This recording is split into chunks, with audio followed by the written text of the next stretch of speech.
Halo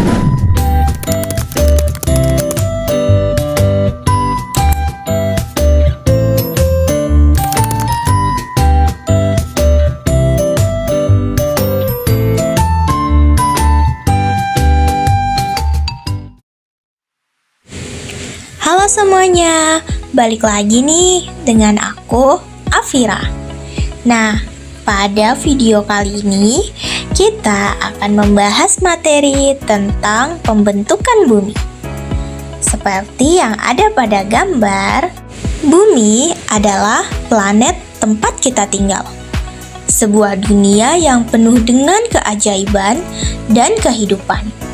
Namun, pernahkah Anda bertanya-tanya bagaimana planet kita ini terbentuk?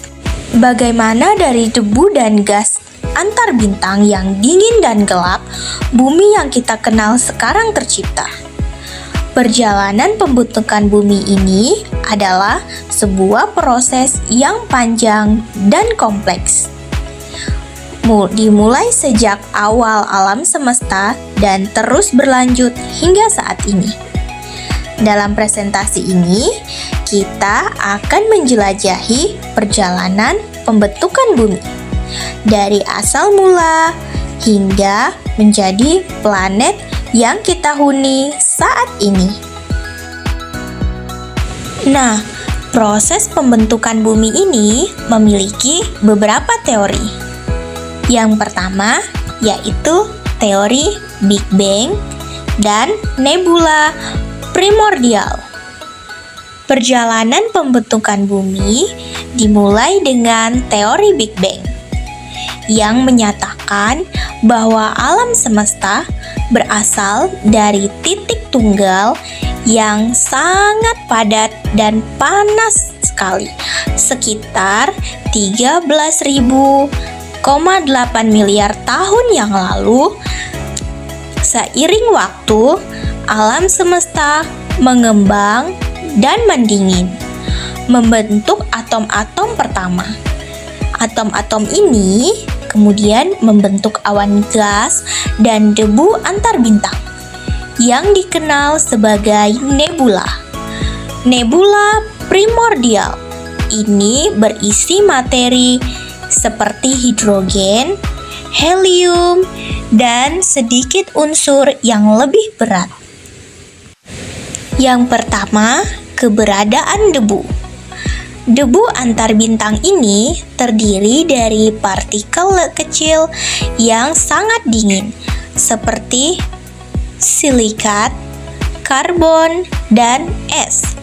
Partikel-partikel ini memainkan peran penting dalam pembentukan planet, karena mereka berfungsi sebagai inti tempat planet tumbuh. Yang kedua, gravitasi. Gaya gravitasi antar partikel dalam nebula primordial menyebabkan nebula tersebut runtuh ke dalam dirinya sendiri. Runtuhan ini memanaskan nebula dan memadatkan materi, membentuk protobintang di pusat nebula. Yang ketiga, rotasi. Saat nebula runtuh, ia juga mulai berputar. Putaran ini membuat materi di sekitar protobintang membentuk cakram yang disebut cakram sirkumstelar. Cakram sirkumstelar ini adalah tempat planet terbentuk. Selanjutnya, kita masuk dalam proses pembentukan bumi. Dalam cakram sirkumstelar, partikel debu dan gas saling bertabrakan dan bergabung, membentuk gumpalan yang lebih besar. Gumpalan ini kemudian tumbuh lebih besar dan lebih besar, menarik lebih banyak materi di sekitarnya melalui gravitasi. Proses ini disebut akresi. Dan inilah cara bumi terbentuk. Seiring berjalannya waktu, gumpalan-gumpalan ini menjadi protoplanet yang kemudian bergabung membentuk planet yang kita kenal sekarang. Salah satu proses pembentukan bumi yang pertama adalah akresi. Akresi merupakan proses utama pembentukan planet. Partikel debu dan gas kecil saling bertumbukan dan bergabung membentuk gumpalan yang lebih besar. Proses ini berlanjut selama jutaan tahun. Yang kedua yaitu pembentukan protoplanet. Gumpalan-gumpalan materi yang semakin besar menjadi protoplanet.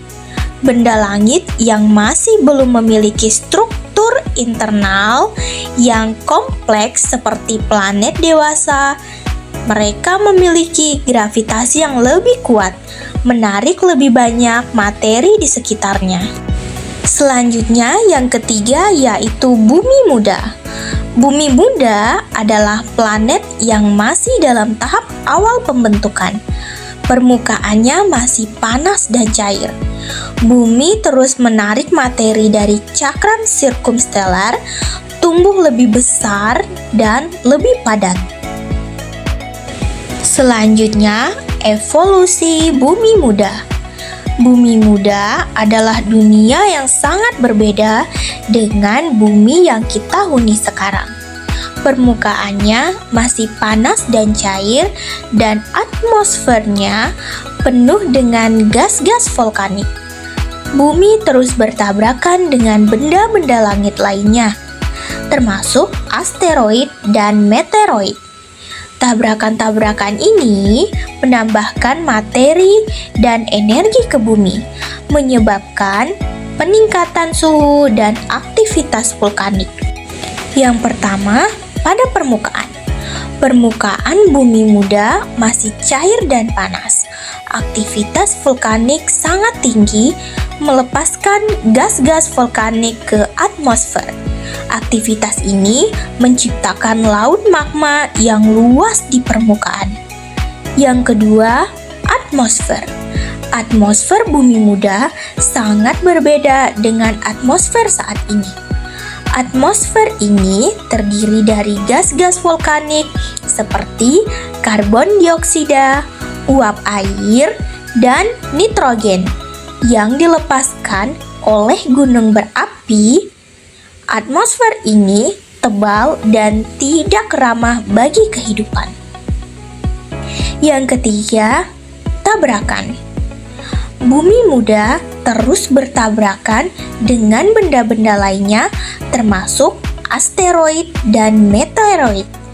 Tabrakan-tabrakan ini mengakibatkan energi dan materi ke bumi.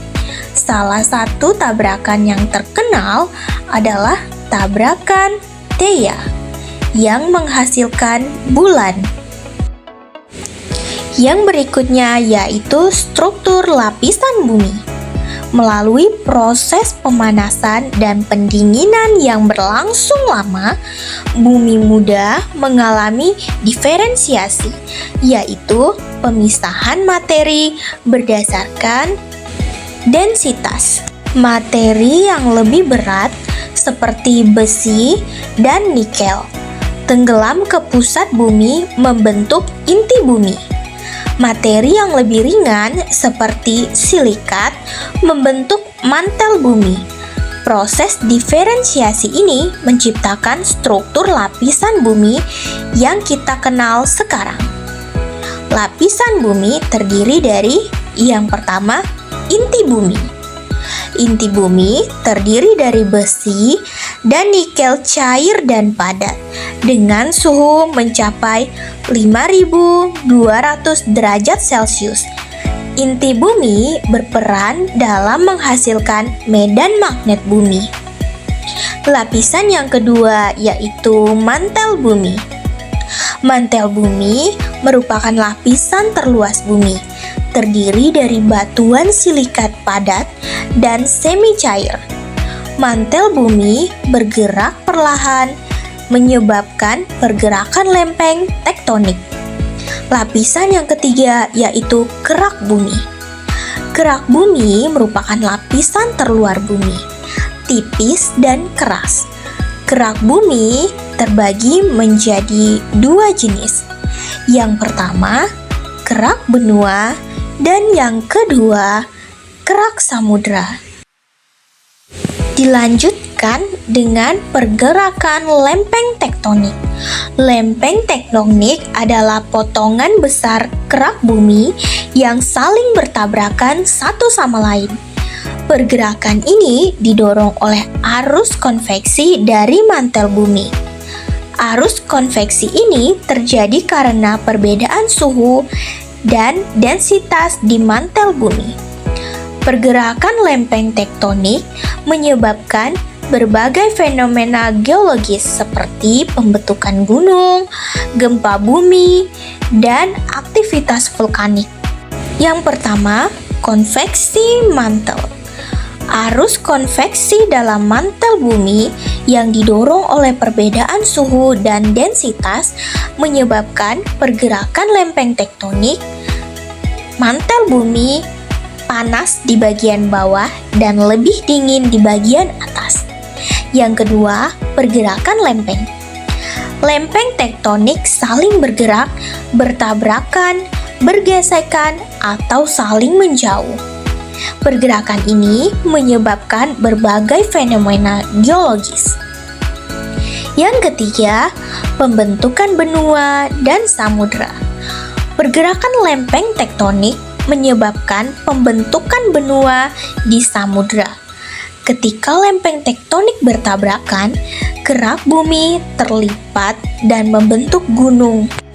Ketika lempeng tektonik saling menjauh, terbentuk lembah retakan yang terisi air membentuk samudra. Selanjutnya, pembentukan benua dan samudra. Pergerakan lempeng tektonik yang terus-menerus telah membentuk benua dan samudra yang kita kenal sekarang. Ketika lempeng tektonik bertabrakan, kerak bumi terlipat dan membentuk pegunungan. Pegunungan-pegunungan ini kemudian terkikis oleh angin dan air, membentuk dataran tinggi dan lembah. Ketika lempeng tektonik saling menjauh, tercipta lembah retakan yang terisi air membentuk samudra. Yang pertama, gunung. Pegunungan terbentuk ketika lempeng tektonik bertabrakan, menyebabkan kerak bumi terlipat dan terangkat. Yang kedua, samudra. Samudra terbentuk ketika lempeng tektonik saling menjauh, menyebabkan lembah retakan yang terisi air. Yang ketiga, gempa bumi. Gempa bumi terjadi ketika lempeng tektonik bergesekan satu sama lain, melepaskan energi yang tersimpan. Yang keempat, vulkanisme. Vulkanisme terjadi ketika magma dari mantel bumi mencapai permukaan bumi, meletus dan membentuk Gunung Merapi. Baik, jadi kesimpulan dan implikasi pada video kali ini adalah pembentukan bumi adalah proses yang panjang dan kompleks yang dimulai sejak alam semesta. Perjalanan ini mengajarkan kita tentang keajaiban alam semesta dan bagaimana planet kita ini terbentuk. Pemahaman tentang proses pembentukan bumi penting bagi kita untuk menghargai planet kita dan memahami proses geologis yang terjadi di dalamnya. Selain itu, pengetahuan ini juga penting dalam mengelola sumber daya bumi dan menghadapi tantangan lingkungan yang dihadapi manusia. Harapannya, dengan memahami bagaimana bumi terbentuk, kita dapat menghargai keajaiban planet ini dan bertanggung jawab atas keberlanjutannya. Dan tantangannya yaitu memahami proses geologis membantu kita mengelola sumber daya bumi dan menghadapi tantangan lingkungan seperti perubahan iklim dan bencana alam. Untuk pengetahuannya, pengetahuan tentang pembentukan bumi memperluas wawasan kita tentang alam semesta dan tempat kita di dalamnya. Sekian video kali ini. Terima kasih telah menonton. Sampai jumpa.